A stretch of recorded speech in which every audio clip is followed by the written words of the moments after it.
Lakes are special places. A lake interacts with everything surrounding it. Trees, animals, fishes swimming beneath the surface. It affects the people whose life it touches, and they affect it.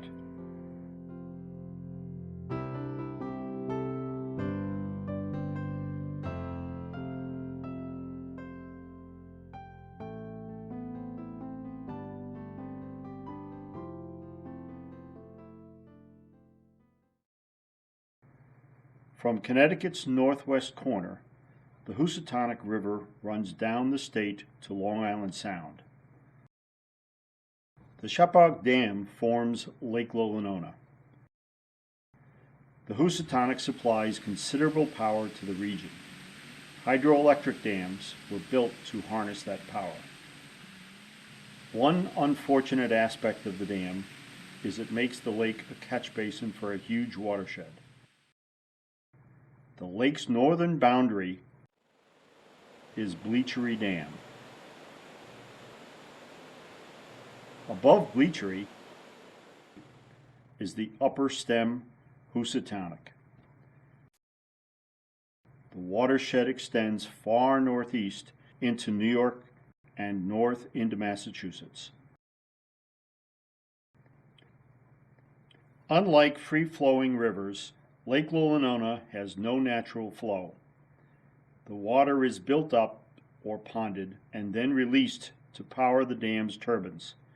Dramatic changes in water level happen many times per week. These water level changes, resulting from the need to power the generators, have an unfortunate side effect. Enormous fallen trees are floated off the shore and into navigational channels. Recreational danger results from these lake monsters. When you're water skiing and you hit a piece of wood, you stop immediately. I went flying forward, dead stop, and broke 2 ribs. That took me out for about 8 weeks. And it was so bad, as a matter of fact, that the piece of wood was embedded in the skeg of my ski. And it was like the piece of wood was sitting there, longitudinally stuck into the skeg of my ski, and that's how I broke my ribs.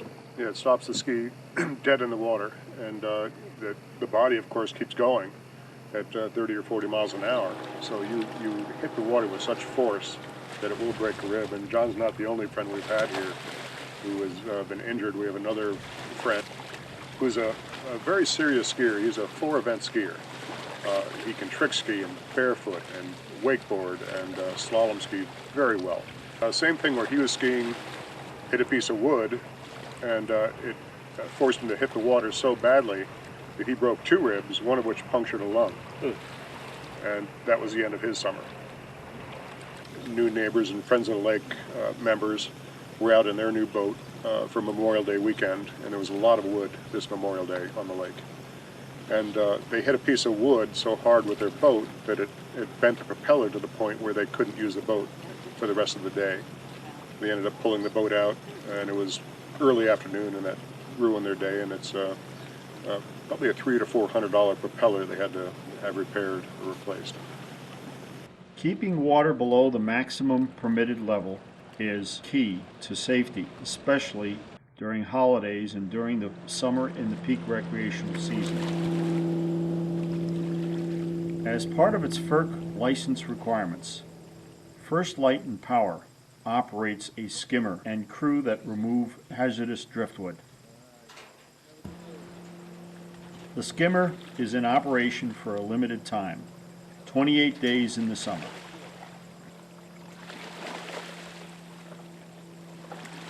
Because of its height, the skimmer doesn't travel north of the Southville Bridge unless the water is low.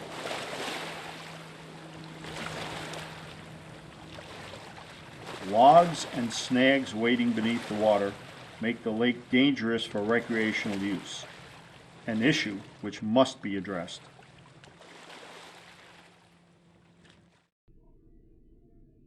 Large amounts of phosphorus collect in the lake. The phosphorus comes from urban areas and agriculture. This nutrient causes algae to multiply to dangerous levels. The Still River carries in huge amounts of nutrients, including discharge from the regional Danbury sewage treatment plant. Phosphorus and nutrient loading is not just a local problem. Upper stem Housatonic localities send nutrient into Lillinonah from as far north as Pittsfield, Massachusetts. Efforts to reduce the amount of phosphorus must be implemented over time. The negotiations involve many parties and may prove complex. Towards that goal, university researchers and citizen scientists monitor the water. The solar-powered buoy installed in service by Friends of the Lake transmits 5 kinds of real-time data. This data, generated from sensors suspended below the water, can be accessed to the Friends of the Lake website. Friends of the Lake has partnershiped with Dr. Klug from Fairfield University on our high-frequency data collection via the buoy that's in front of us. We're monitoring water quality in Lake Lillinonah. We're interested in the algal blooms, what causes the algal blooms, and the consequences of the algal blooms for the rest of the organisms that live in the lake. We've had this program going on with Friends of the Lake on Lake Lillinonah for about 7 years of collected data. It works a very simple premise. This has been used for declaring water quality for both algal group and turbidity.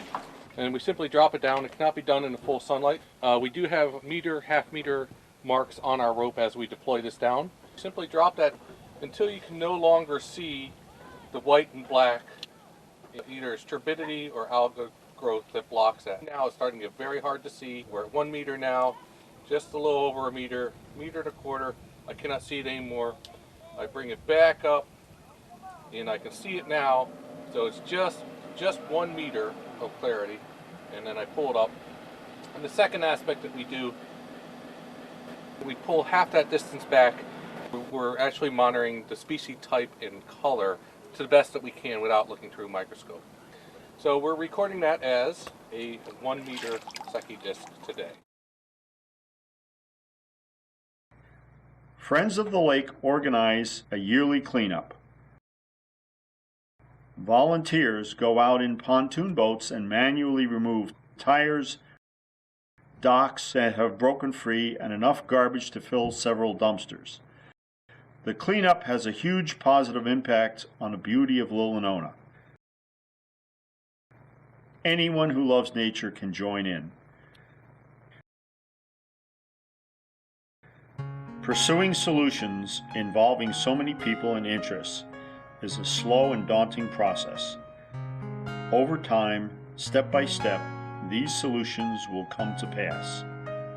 Please support Friends of the Lake as we work to keep this special place in our backyard beautiful.